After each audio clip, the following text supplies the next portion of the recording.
오늘 함께 은혜 받을 말씀 예레미야 29장 10절에서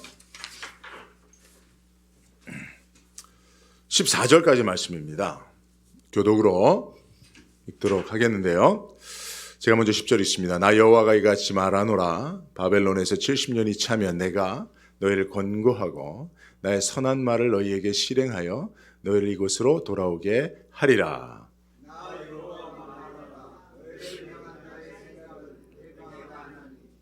재앙이 아니라 곧 평안이요 너희 장래에 소망을 주려 하는 생각이라. 너희는 내게 부르짖으며 와서 내게 기도하면 내가 너희를 들을 것이요 찾고 찾으면 나를 만나리라. 나 여호와가 함께 봅니다. 나 여호와가 말하노라. 내가 너희에게 만나지겠고 너희를 포로된 중에서 다시 돌아오게 하되 내가 쫓아 보내었던 열방과 모든 곳에서 모아 사로잡혀 떠나게 하던 본 곳으로 돌아오게 하리라. 여호와의 말이니라 하셨느니라. 아멘. 할렐루야. 예, 아마 우리가 지금 예배하는 가운데 우리 유아실에서는 또 우리 아이들이 함께 우리 장소는 다르지만 또 하나님 앞에 나와 예배하는 가운데 또 있는 줄로 압니다. 오늘 우리 새로 오신 분 자녀분도 같이 오셨죠? 네, 감사합니다. 얼마 전에 우리 전도대에서 오신 우리 가정에도 우리 이삭이라고 하는 자녀가 있고요.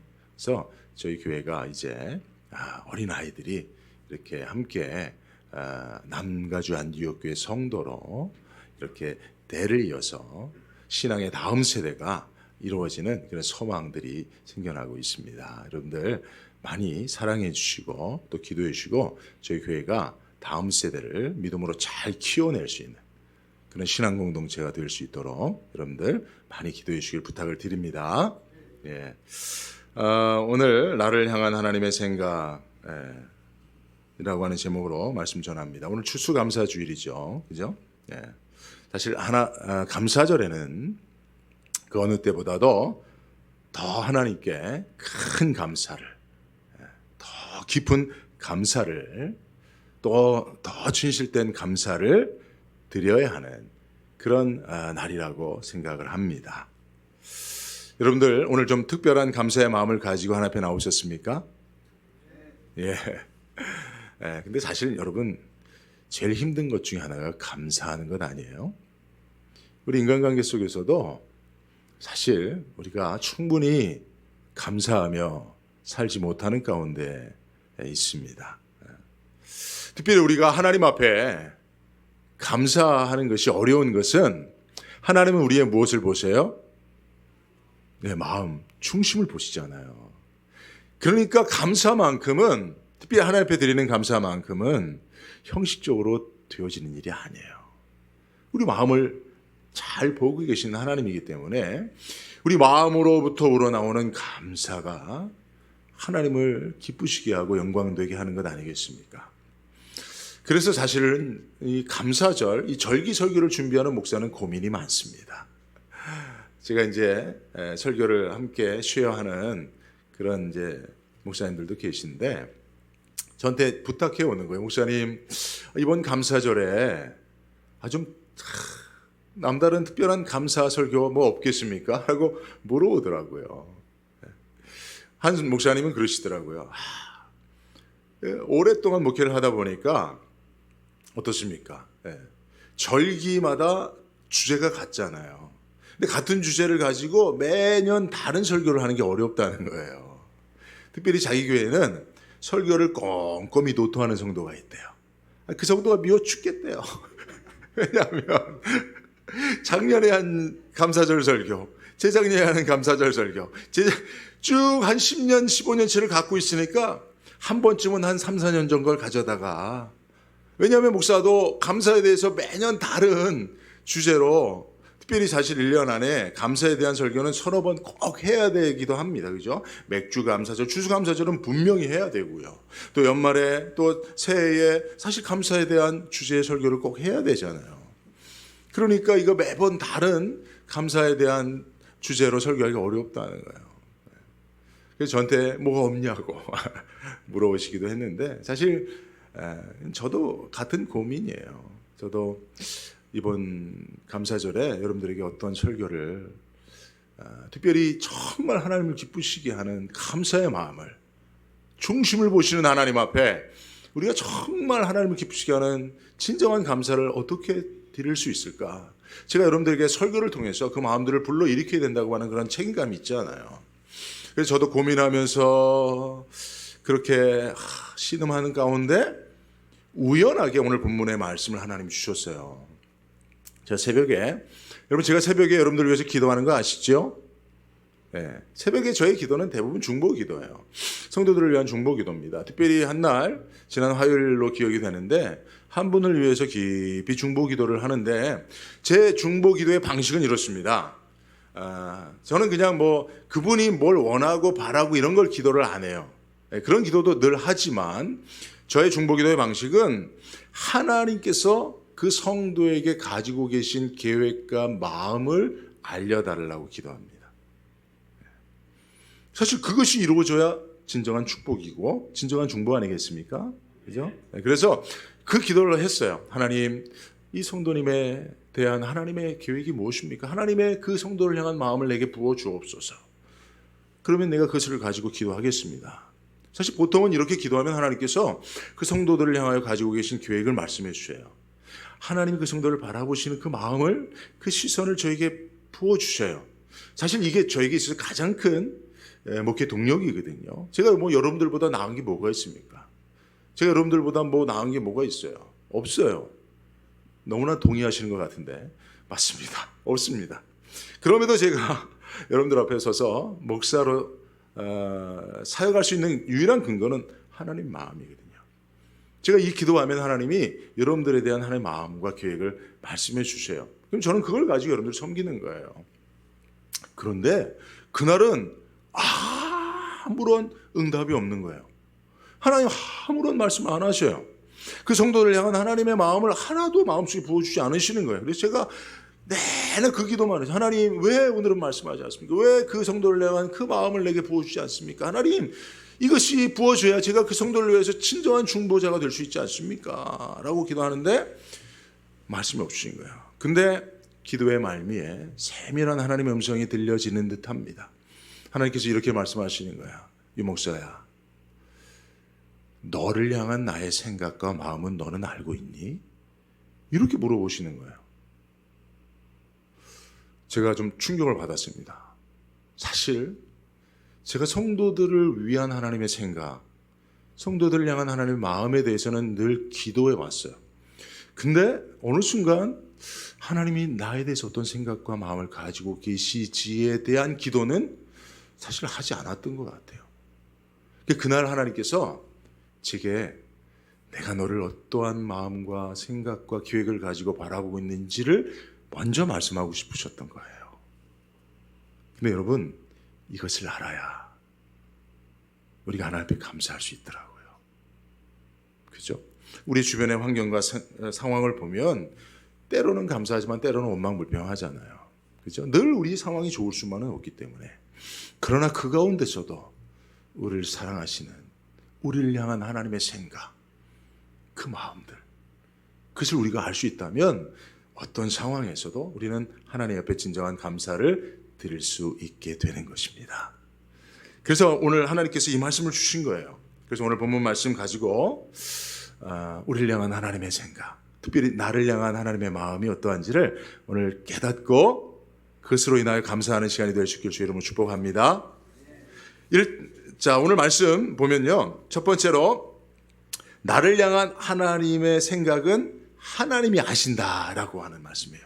자, 11절 말씀, 오늘 중요한 말씀인데요, 이 한 절 말씀 우리 한번 같이 읽습니다. 시작. 여호와의 말씀이니라 너를 향한 나의 생각을 내가 아나니 평안이요 재앙이 아니니라 너에게 미래와 희망을 주는 것이니라 했습니다. 여기서 보면 너를 향한 나의 생각을 누가 알아요?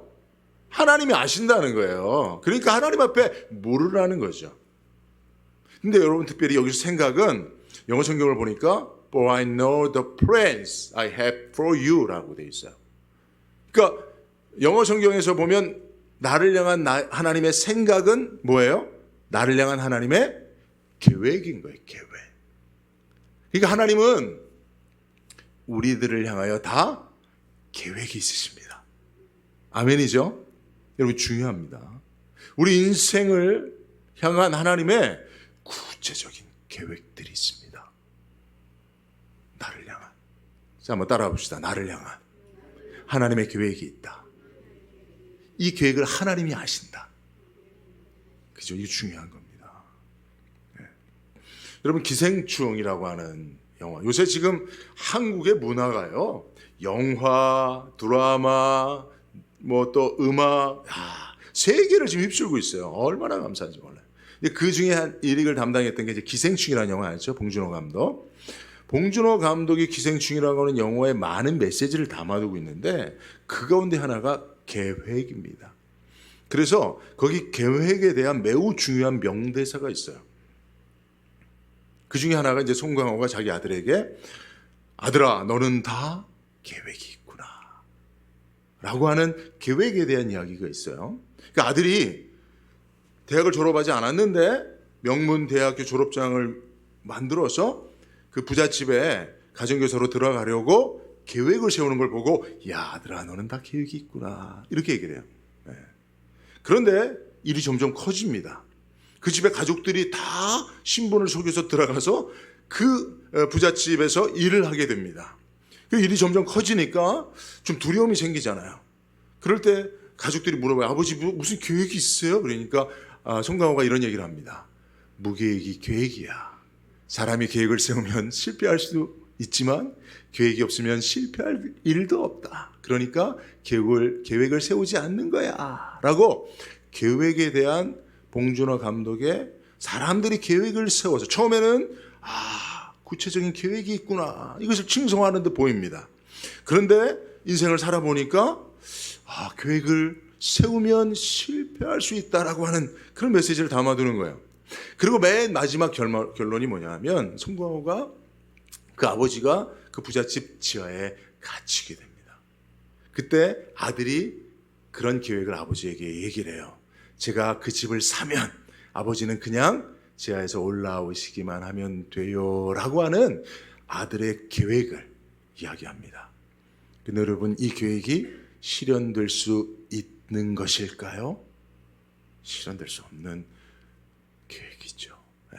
그래서 송준호 감독은 그 기생충이라고 하는 영화에 사람들이 세운 계획대로 인생이 사라지지 않는다는, 그럼에도 사람들은 이루어질 수 없는 계획을 세우고 그 계획을 이루고자 살아가고 있다라고 하는 이런 메시지를 담아 놓았다고 송준호 감독이 저한테 직접 얘기한 게 아니고 제가 영화를 보면서 그런 것들을 깨달은 것인데요. 여러분, 자 그러면 여러분 우리가 아무런 인생 계획 없이 막 사는 것이 옳은 일일까요?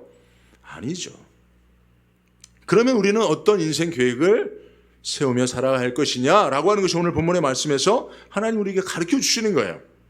우리 인생 계획을 우리가 세우는 것이 아니라 우리를 창조하여 이 땅에 보내신 하나님의 계획을 인하여 살아가는 것이 진정한 인생 계획이라는 것입니다. 믿으시면 아멘 해보세요. 아멘이죠. 그죠? 잠언 16장 9절에도 사람이 마음으로 자기의 길을 계획해 할지라도 그 걸음을 인도하시는 이는 누구라? 여호와시니라. 그러면 여러분 오늘 말씀을 통해서 우리를 향한 하나님의 인생 계획이 하나님에게 있다는 사실을 꼭 기억하시기를 바랍니다. 그래서 하나님 앞에 이것을 물어야 됩니다. 우리가 하나님 앞에 기도하는, 오늘 본문의 말씀에서도 보면 내게 부르짖으면 너희는 내게 부르짖으며 와서 내게 기도하면 내가 너희를 들을 것이라는 말씀이 12절 13절에 있습니다. 전심으로 나를 찾고 찾으면 나를 만나리라 하는데 우리가 기도를 통해서 찾아 만나는 하나님은 나의 인생 계획을 구체적으로 가지고 계신 분이에요. 그래서 여러분 이후로 여러분들을 향한 여러분들의 인생 계획을 하나님 앞에 물으시길 바랍니다. 그게 깨달아져야 감사가 된다니까요. 여러분 생각해 보세요. 여러분들이 인생 계획이 이루어짐으로 하나님 앞에 감사한 적이 많습니까? 아니면 우리 인생 가운데 내가 계획하지도 않은 일이 하나님의 뜻 가운데 이루어진 일 때문에 감사한 적이 많습니까? 후자잖아요. 그죠? 그러니까 여러분, 우리가 감사절에 하나님 앞에 감사하려면 올 한 해도요, 내가 인생 계획대로 계획한 대로 이루어져서 감사합니다라고 하는 일들도 충분히 감사의 제목이 될 수 있지만, 내가 알지 못하는 가운데 2021년도를 계획하여 나를 살게 하신 하나님, 그 하나님의 계획이 이루어짐으로 감사합니다라고 그렇게 감사할 수 있기를 주의 이름으로 축복합니다. 그래서 여러분, 우리가 하나님 앞에 드릴 수 있는 최고의 감사는 그 하나님의 계획을 깨달은 때요, 그것을 온전히 깨달은 때는 언제일까요? 하나님의 계획이 성취된 그 이후예요. 그래서 여러분, 우리가 하나님 앞에 드릴 수 있는 최고의 감사는 천국 문 앞에서 드려질 것입니다. 왜냐하면 그때 가서야 내 인생 여정 가운데 하나님의 계획이 있었구나, 그리고 그 계획을 하나님이 이루어 주셨구나, 감사하다. 나는 내가 세운 계획을 이루기 위해서 고군분투하며 살았지만 결국은 내 인생은 하나님의 계획대로 이루어졌구나, 하나님의 구원 계획이 이루어져 내가 천국 앞에 설 수 있었구나, 그것을 깨달은 자가 하나님 앞에 감사할 수 있지 않겠습니까? 그래서 우리가 찬양에도 보면 내 인생 여정 끝내요 강 건너 언덕 이룰 때 하늘문 향해 말하리 예수 인도하셨네. 매일 발걸음마다 예수 인도하셨네. 나의 무거운 죄짐을 모두 벗고 하는 말, 예수 인도하셨네. 우리 인생 여정이 다 끝난 이후에야 비로소 우리가 내 인생을 향한 하나님의 계획을 깨닫고 걸음걸음마다 가시밭길 인생일지라도 하나님의 계획이 반드시 내 삶 가운데 이루어졌음을 깨닫는, 그때 우리는 감사할 수 있었던 것처럼, 여러분, 오늘 우리가 2021년도에 이제 11월 중순이 지나가는 이때에 여러분, 정말 오늘 하나님 앞에 최고의 감사를 드리려면, 여러분, 우리 인생 가운데 하나님이 계획하신 것이 어떻게 이루어져 가고 있는지를 여러분 꼭 깨닫고 하나님 앞에 그것을 인하여 감사하는 저와 여러분들도 되시길 주의 이름으로 축복합니다. 자, 두 번째는요, 나를 향한 하나님의 계획은 장기적인 플랜이다. 장기적. 제가 정말 사랑하고 친하게 지내는 몽골 선교사님 계시는데, 이분이 저보다 연배가 좀 많아요. 근데 이분이 안경을 지금도 안 쓰셔요. 저는 벌써부터 한 7, 8년 전부터 이 돋보기를, 이게 사실은 이게 이제 다초점 렌즈라고 돋보기가 있는 안경인데, 그분 안경을 안 쓰셔요. 몽골 선교사로 계시다 보니까 시력이 좋아졌어요. 몽골 사람들은 멀리 본다잖아요. 그죠? 네. 눈앞에 가까이 있는 것들이 별로 없으니까 늘 초원 멀리까지 본다잖아요. 그래서 시력이 무려 5.0까지 있대요. 그러니까 우리가 보지 못하는 것들을 몽골 선교사들이 볼 수 있답니다. 몽골 선교사뿐만 아니라 몽골 사람들이요. 여러분, 하나님의 시력은 어느 정도나 될까요? 하나님의 시력은 어느 정도 될까요? 예, 하나님은요, 우리 인생을 멀리 보십니다. 우리를 향한 하나님의 계획도 그러므로 장기적인 플랜입니다. 오늘 10절 말씀을 보면요, 한번 보여주십시오. 여호와께서 이와 같이 말씀하시니라. 바벨론에서 70년이 차면 내가 너희를 돌보고 나의 선한 말을 너희에게 성취하여 너희를 이곳으로 돌아오게 하리라. 지금 하나님께서 이스라엘 백성들에게 그들을 향한 하나님의 계획을 말씀하시는데, 몇 년짜리 계획을 말씀하시나요? 70년. 여러분, 70년 정도면 한 사람의 인생 전부를 말하는 것 아니겠습니까?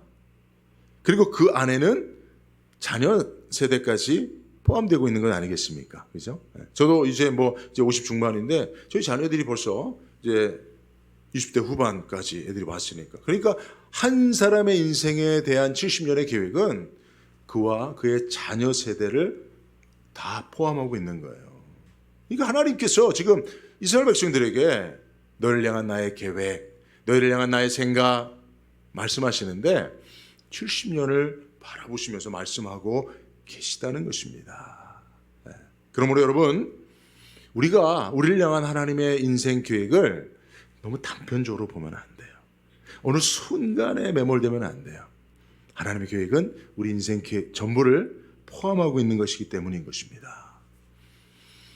제가 목회를 하면서 참 안타까운 거, 또 인간관계를 맺으면서 안타까운 게 뭐냐 하면 오랜 세월을 함께 했습니다. 10년, 20년, 30년 함께 했습니다. 근데 어느 순간 하나의 일 때문에 그 관계 전체가 부정당하는 일들을 볼 때 너무나 마음이 아파요. 뭐 예를 들면 이런 거예요. 부모가 자녀들을 잉태해서 출산해서 키워서 청소년 시절까지 그렇게 정말 애지중지 키웠습니다. 근데 아이가 엄마 용돈 좀 줘, 나 뭐 좀 사야 돼. 엄마가 때로는 야, 너 어떻게 용돈 주지 얼마 되지도 않았는데 또 용돈을 달라고 하니? 야, 지금 우리 좀 집안이 어려우니까 용돈 줄 수가 없어. 그럼 아이가 뭐라 그래요? 집안이 이렇게 어려운 줄 몰랐어요, 어머니. 회개합니다. 제가 그것도 모르고 철없이 엄마한테 용돈을 달라고 했어요. 라고 하는 자녀는 하나도 없어요. 뭐라고 말하죠?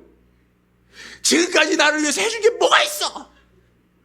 한 번도 내가 원하는 대로 해준 적이 있어? 이렇게 대든단 말이에요. 뭡니까? 한 번 용돈 안 줬다고 인생 전체를 부정해버리는 거예요. 부모님의 사랑 전체를 부정해버리는 거예요. 여러분 너무나 이 철없는 행동 아닙니까? 근데 여러분 우리가 하나님 앞에 그래요. 여러분 광야에서 이스라엘 백성들이 목마르니까 어떻게 했어요? 당장 물이 떨어지니까 뭐라 그랬어요? 하나님이 출애굽하신 그 전체를 부정해버리잖아요. 우리를 왜 이곳에 광야에 내팽겨쳐서 목말라 죽게 하느냐 라고 하나님의 출애굽의 역사를 전체를 부정해버린다니까요. 우리가 그래요. 우리는 눈앞에 주어진 삶만 봅니다. 그래서 하나님의 우리의 인생에 대한 그 놀라운 계획을 부정할 때가 많습니다. 여러분 그러나 오늘 말씀을 통해서 보면 하나님은 우리를 향하여 큰 그림을 가지고 계세요. 우리를 향한 하나님의 계획은 빅픽처입니다. 그죠? 물론 하나하나 순간순간이 중요합니다만 더 중요한 것은 큰 그림, 큰 계획을 깨달아 아는 것입니다. 그 계획을 가지고 하나님 우리의 삶을 인도해 가시는 거예요. 근데 우리는 그 한순간에만 매몰돼서 그리고 지나온 그런 삶 속에 있는 특별히 고난스러운 일들만 기억하여 하나님의 계획을 부정할 때가 있는데 여러분 그것은 어린아이와 같은 것입니다. 특별히 여러분 하나님의 계획은 우리의 미래를 향한 계획인 줄로 믿습니다. 예? 여러분 마귀는요 늘 과거를 가지고 시비합니다. 마귀는 늘 현실의 문제만을 가지고 우리를 시험합니다. 왜 그런지 아세요? 마귀는 우리의 미래를 알지도 못하고요. 여러분 마귀는 우리의 미래를 알 수 없습니다. 여러분 미래를 점쳐 이야기하는 것은 절대로 기독교 신앙이 아닙니다. 마귀 역사입니다. 마귀가 할 수 없어요. 뭐 자칫 여러분 말씀이 이렇게 좀 오해할 수도 있는데 마귀는 그걸 몰라요. 그죠? 그러니까 여러분 마귀의 종노릇 하는 자들에게 가서 그것을 묻는 것은 어리석은 겁니다. 여러분 우리의 미래는 하나님의 손에 있습니다. 오직 하나님의 계획 가운데만 있습니다. 오늘 말씀에서도 보면요 11절에 보면 미래와 희망을 주는 것이니라 라고 되어 있어요. 이게 이제 다른 번역변으로 보면 우리 11절 말씀이 장래에 소망을 주려 하는 것이니라 라는 말씀이 미래와 희망을 주는 거예요. 그러니까 하나님의 계획은 우리의 미래에 무엇을 주는 거예요? 희망을 주는 거예요. 그러니까 여러분 미래에 대한 소망은 어디에 있습니까? 하나님의 계획 안에만 있는 거예요. 하나님의 계획 안에만 있는 거예요. 우리를 향한 하나님의 계획 속에 우리의 미래가 있고 그 미래 속에 희망이 있다는 사실을 여러분 기억하시길 바랍니다. 그러므로 여러분 우리 인생을 과거의 어느 고통받은 순간에만 매몰되어 있지 말고 현재 우리의 고난스러운 일에만 빠져 있지 말고 미래까지 바라보시고 장기적인 플랜을 가지고 우리를 소망 가운데로 인도하시는 그런 하나님의 계획을 반드시 깨달아 알 수 있길 주의 이름으로 축복합니다. 자, 끝으로 세 번째 말씀드립니다. 우리를 향한 하나님의 생각은 재앙이 아니라 뭐라고요? 소망이다. 소망.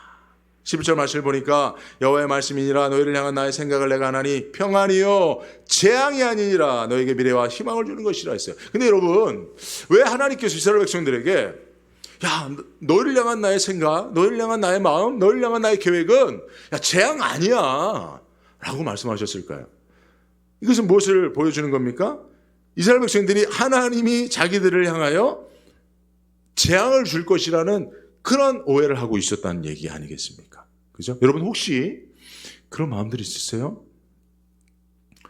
나의 미래는 어두워. 나의 미래는 밝지 않을 거야.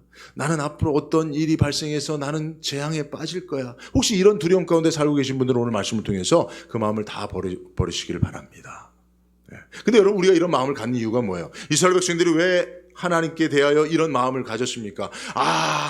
우리의 미래는 밝지 않아. 우리 미래에는 하나님이 주는 재앙이 있을 거야 라고 생각했습니까? 지금 이스라엘 백성들의 형편은요, 하나님 앞에 우상 숭배하고 범죄해서 하나님의 심판을 사실은 받았어요. 아수르에 의해서 북이스라엘이 망하고 바벨론에 의해서 남유다가 망하여 포로로 잡혀온 상황이에요. 그러니까 이들이 자기들이 하나님 앞에 행한 범죄로 인하여 하나님께서 앞으로도 자기들에게 재앙을 내릴 것이라고 그렇게 생각하고 있었습니다.